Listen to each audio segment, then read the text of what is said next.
Salve, salve! Sejam todos bem-vindos ao canal do professor Alex Nina. Hoje vamos falar de ciclo orçamentário. Então, ciclo orçamentário compreende um conjunto de tarefas cujo objetivo é produzir, aprovar e executar a Lei Orçamentária Anual, a nossa conhecida LOA.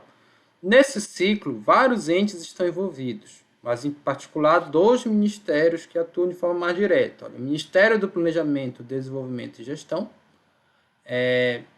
então é chamado de MP, Ministério do Planejamento, e o Ministério da Fazenda, é o MF. E antigamente era Ministério do Orçamento e Gestão, Finanças e Gestão, salvo engano,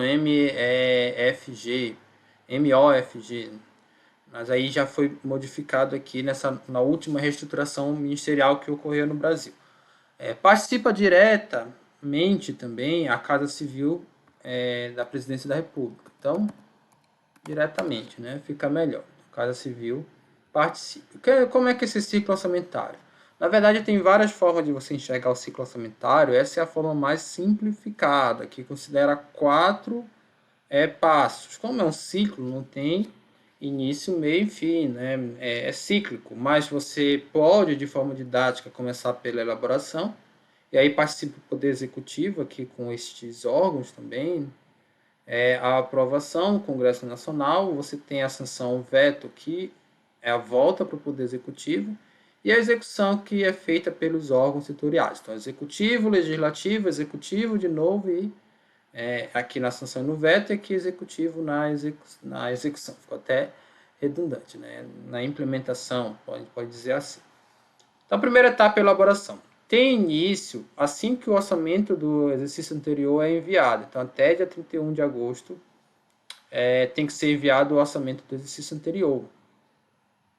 Geralmente se inicia em torno do mês de setembro e perdura até o término do prazo constitucional para o envio do projeto de lei ao Congresso Nacional. Projeto de lei orçamentária, porque LOA é Lei Orçamentária Anual. Você pode falar de PLOA, PLOA, né? Que é o Projeto de Lei Orçamentária Anual. Então, nessa etapa, uma grande interação entre os órgãos setorial e a unidade orçamentária para que se identifique as necessidades a serem implementadas na PLOA, ou seria no projeto, né? Na medida das possibilidades. Então, o governo do Executivo, no caso, ele precisa enviar até o dia 31 de agosto o PLOA para o Congresso Nacional, né? A proposta orçamentária de cada órgão será enviada à Secretaria de Orçamento Federal para consolidação e posterior encaminhamento ao Ministério do Planejamento, Desenvolvimento e Gestão, que enviará ao Presidente da República. Então, primeiro, cada órgão elabora seu orçamento, envia para a Secretaria, depois para o Ministério e, por fim, para o Presidente da República. O envio ou iniciativa de encaminhar o PLOA ao Congresso Nacional é competência do Presidente. Então, órgãos, secretaria, ministério, presidente, e do presidente vai para o Congresso. Então, é competência do presidente que está prevista na Constituição, lá no artigo 84. Do âmbito do governo federal, a proposta orçamentária é constituída por meio do Sistema de Planejamento e Orçamento Federal, conforme definido aqui pela Lei 10.180, de fevereiro de 2001. Então, o que é que compõe esse sistema aqui, né? Vou até grifar aqui, ele de vermelho. Então, ele é composto pelos órgãos setoriais, que são os ministérios, e o órgão central, que é o Ministério do Planejamento, Orçamento e Gestão. Então, o principal órgão que faz a gestão orçamentária no Brasil. Tá? Cada um dos 3 poderes, executivo, judiciário e legislativo, o Ministério Público, a Defensoria Pública da União, possui autonomia para elaborar suas propostas orçamentárias parciais e encaminhar ao Poder Executivo, que é responsável constitucional pelo envio da proposta consolidada ao Legislativo. Então, todos os órgãos precisam encaminhar ao sistema, esses órgãos aqui têm mais certa autonomia. Não, na verdade, os órgãos estão distribuídos entre esses poderes. Eles têm autonomia, mas eles precisam aqui encaminhar o sistema. Exatamente isso, né? Os limites de gastos para os demais poderes, o MPU, o DPU, são definidos na Lei de Diretrizes Orçamentárias. O processo de alocação de recursos no orçamento compõe-se das seguintes etapas. Você tem a fixação das metas fiscais, a projeção de receitas, a projeção de despesas obrigatórias e a apuração de despesas discricionárias. Então, são essas as etapas. Né? Você estabelece a meta, depois a projeção das receitas, das despesas, e depois você apura o que é despesa discricionária e despesa, separando-as das despesas obrigatórias. Cabe à Secretaria de Orçamento Federal, CEOF, distribuir os limites disponíveis para a realização de despesas discricionárias aos órgãos setoriais do Poder Executivo. Então, o que são essas despesas discricionárias? São despesas que eles facultativas, a gente pode usar esse termo. Então, tem as despesas que é obrigatória, despesas com o pessoal, e a secretaria ela vai pegar a parte do orçamento que é discricionário, que é facultativo, que cada um pode gastar como achar mais interessante, e vai distribuir entre os órgãos setoriais do Poder Executivo. Ela vai considerar o perfil de gasto de cada órgão e as prioridades do governo. Então, se está um governo que, sei lá, preza pela questão ambiental, provavelmente ele vai distribuir mais recursos para os órgãos que tratam da questão ambiental. Se ele prega pela questão lá do agronegócio, ele vai distribuir para o agronegócio. É para a educação, então vai distribuir para a educação. Uma vez definidos os limites de gastos, cada ministério elabora sua proposta de alocação dos recursos disponíveis nos seus respectivos programas. Então, o ministério ele precisa elaborar programas, ele vai dizer quanto é que ele vai gastar de recursos em cada programa.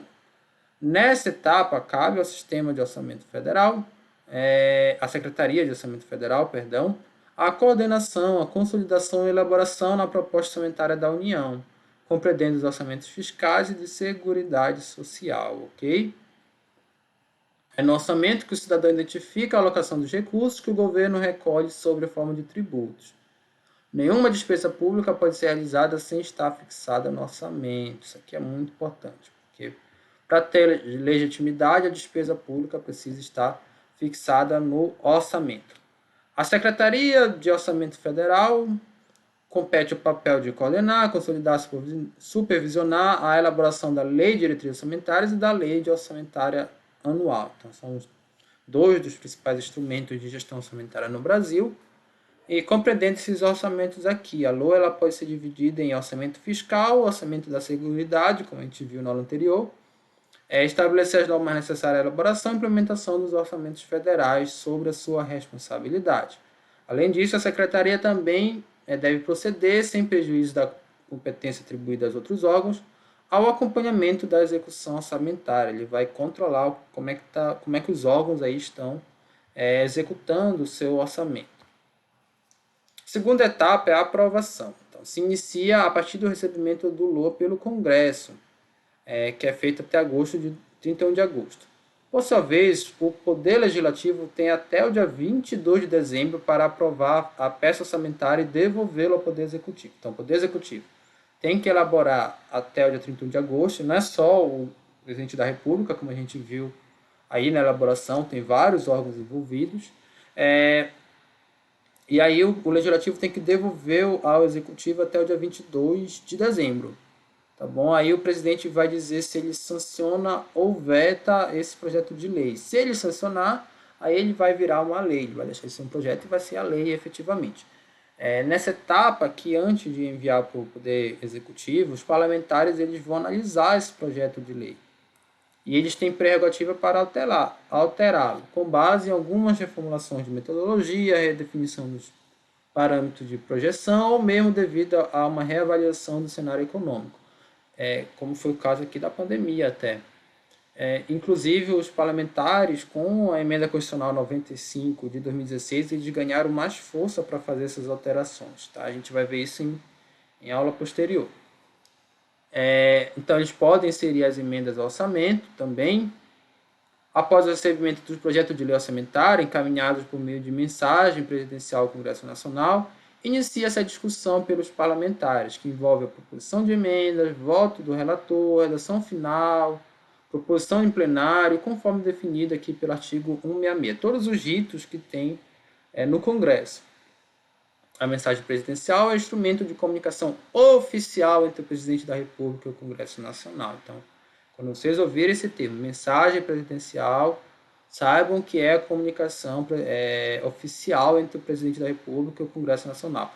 É claro que extraoficialmente você tem mensagens de WhatsApp, coisas do tipo, Twitter, né?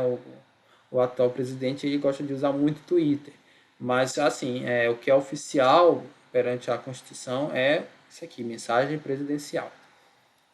Os projetos são recebidos pela Comissão Mista de Planos, Orçamento Público e Fiscalização. Então, dentro lá do Congresso tem uma comissão própria para a questão orçamentária.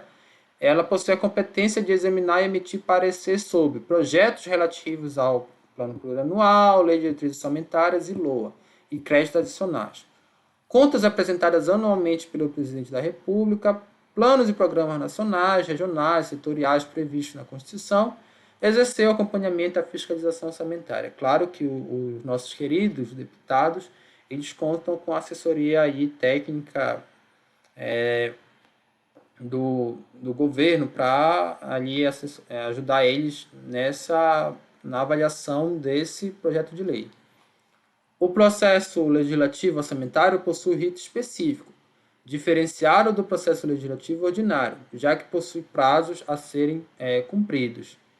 Tá bom? Então tem essa diferença. O processo legislativo orçamentário ele é diferente do que normalmente ocorre em outros debates que se tem lá na Câmara dos Deputados.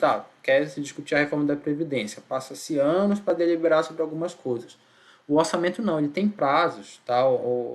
As outras questões, elas não têm um prazo pré-definido, mas o orçamento não. Como ele tem prazo, ele requer mais celeridade do que outras questões que são discutidas no Congresso.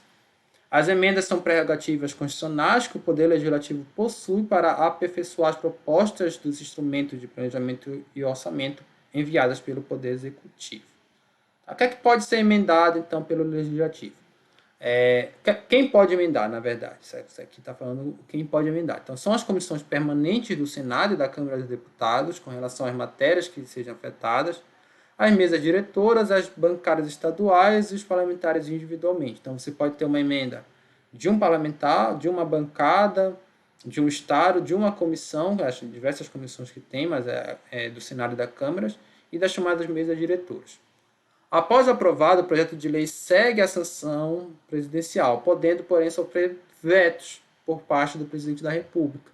Então, o presidente pode aprovar ou vetar, mas não necessariamente aprovar tudo ou vetar tudo. Ele pode vetar partes.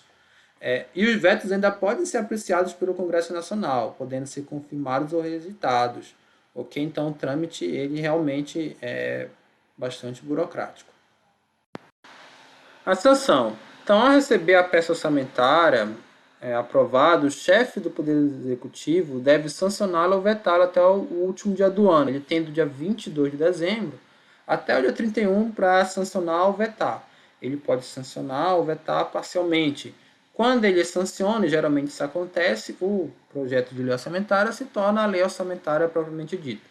Essa lei ela vai ser executada a partir do dia 1º de janeiro ali do próximo ano, quando a gente considera o ciclo, ok?